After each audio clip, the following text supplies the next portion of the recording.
Good evening. My name is John Putt. I'm head teacher at Holywell High School in Flintshire. I'm just going to talk to you this evening about RSS feeds. RSS starts for Rich Site Summary. I didn't know that actually until I did this bit of research for this presentation. I've recently got into these, to be honest with you, over the last couple of weeks. Now, I'm not sure how much you know about them. There's a little bit of information here on this web page, which is basically a Google search on RSS feeds explained. But if I take you to a BBC website, for instance, you'll see that at the top, towards the top right hand side, and usually it's around about there, you'll see this RSS feed button and this hyperlink. And basically what this entails is that you set this up as an RSS feed, which means that you can get updates on this website once it's updated, so you don't actually have to keep going back to the website. So you choose websites that you might want to use.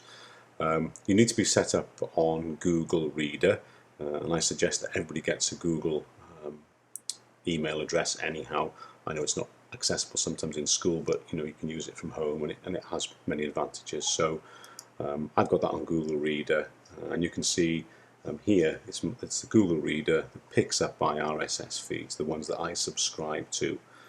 And I can add a subscription by clicking on that and then copying and pasting in a particular RSS feed. And as you can see, I've got several down the left hand side here that I subscribe to, and no doubt I'll be adding to these as things move forward.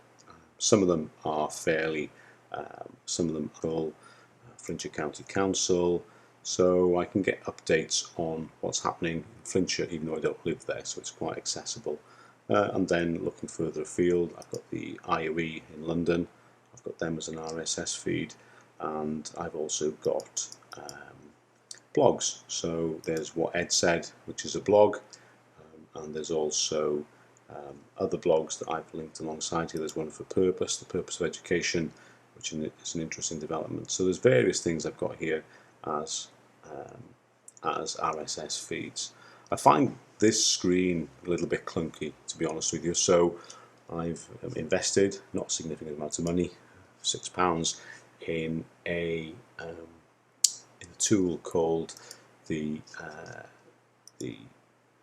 Reader, which works on the Mac, and it also works on the iPad and the iPhone. So here it is, and if you look down the left hand side, you'll see the same RSS feeds basically. So let's take one. Let's have a look at Learning with Ease, which is a blog by Steve Wheeler, who's Professor of Education at the University of Plymouth. So if on Twitter, which is what I chose to do, you can mail the link. There are other things you can do with the link. You can save it to Delicious, various things you can do. I'm into Twitter, so I posted it on Twitter. So I did that. I added a bit of information here. I clicked on the link, it shortens it automatically, and then I sent it off via Twitter. So I could share that bit of learning with other people, which I think personally is very useful. So that's how it works basically. So it's another way of accessing information on the web, and a way of managing information a bit more carefully. So you only receive updates on things that you're interested in. So it's not everything, and you haven't got to go constantly look at different websites. You're getting these feeds, if you like, sent to you. So how do you add a feed? Well, it's pretty straightforward, really.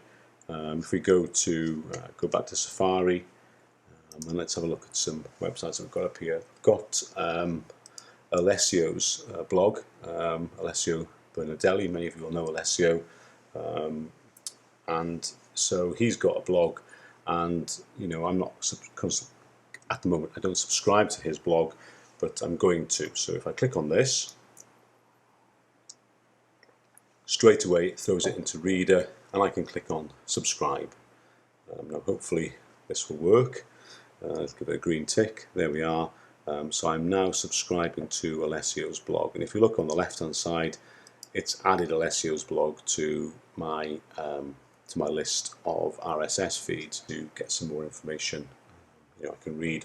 Actually, it takes me to Alessio's blog, and I can read more information about it. So rather than having to go straight to his blog, I've seen that it's updated. I can access it in that way. Now it's great, there are other tools that you can use on different platforms. I'm using Reader on the Mac as it stands at the moment, but it works on other platforms as well. So if I just show you a few things to do with the iPad and the iPhone.